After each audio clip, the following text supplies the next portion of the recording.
the Canadian diplomats and saying, don't mind him, he's just popping off, that's just election era rhetoric, doesn't mean anything. Presidential candidate Barack Obama was publicly criticizing the North American Free Trade Agreement in a bid for votes, but privately telling Canadian officials not to worry about it.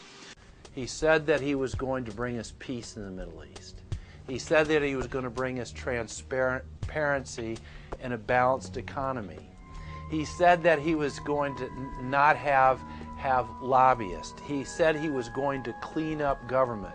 He said he was going to work for the environment. And point by point by point, within the first month of his inauguration, he has lied and deceived and cheated the American people. The people of the United States and the world were filled with hope that Obama was the real deal when in his first week in office he signed an executive order supposedly closing Guantanamo Bay and other secret prisons. Then the press actually had a chance to read the executive order and were shocked to find that the executive order only said that Obama was thinking about closing Guantanamo in a year. But worst of all, the executive order continued the practice of rendition, which the LA Times called secret abductions. They don't know. They think that he's signed off immediately on closing Guantanamo, but he's allowing prisoners now to be taken to foreign countries and not knowing where they're sending them and to be tortured in foreign countries. They don't know that they kept that provision in there. Obama is now continuing the practice of secret arrest, secret prisons, and most importantly, indefinite detention without trial. When a British High Court said that it was preparing to release secret British and U.S. torture orders that prove that the Bush administration was ordering personnel to systematically abuse detainees, Barack Obama threatened to cut off all U.S. intelligence ties to England. To add insult to injury, he stated that the program was important to national security, not only endorsing Bush's crimes, but continuing them. Obama voted for a reinstatement of the Patriot Act.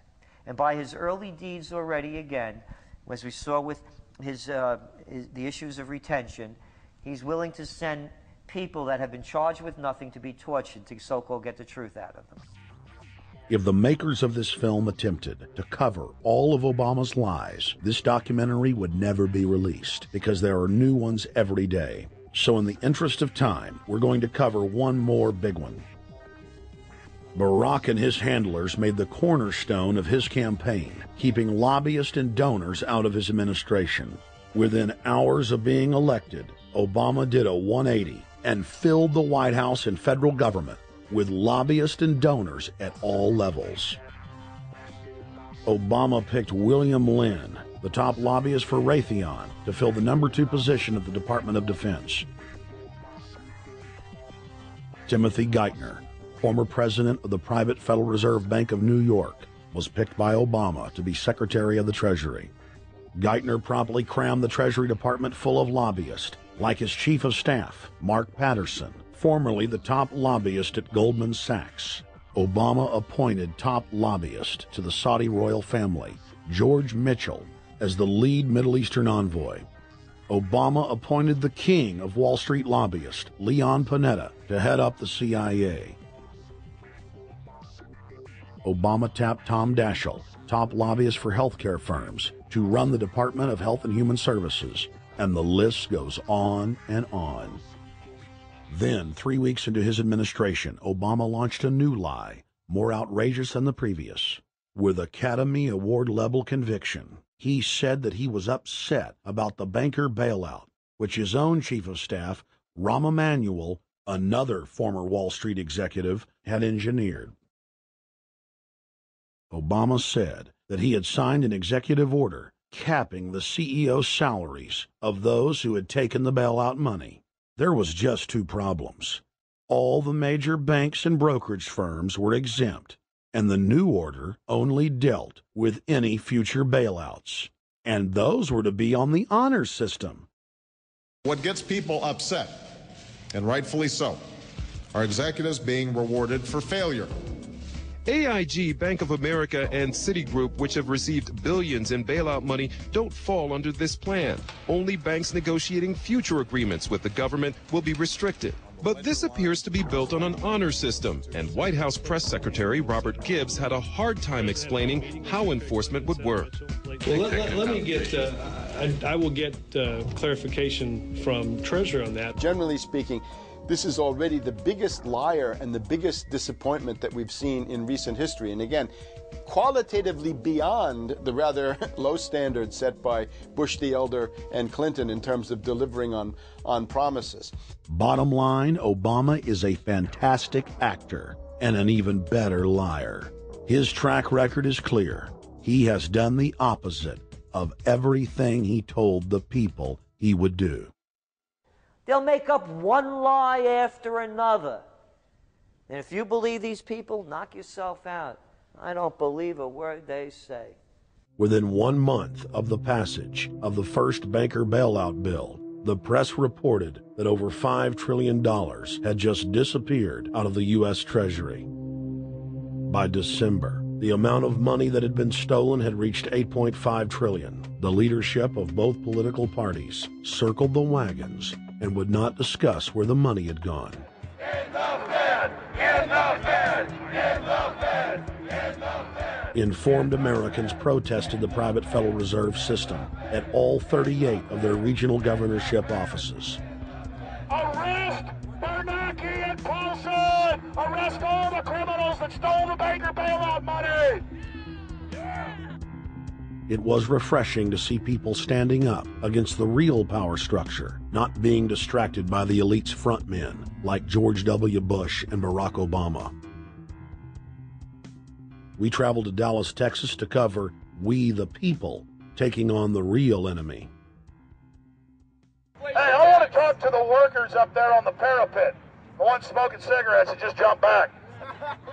You're with the American people, we know that. But understand, ask the workers inside. You're not in a federal government building.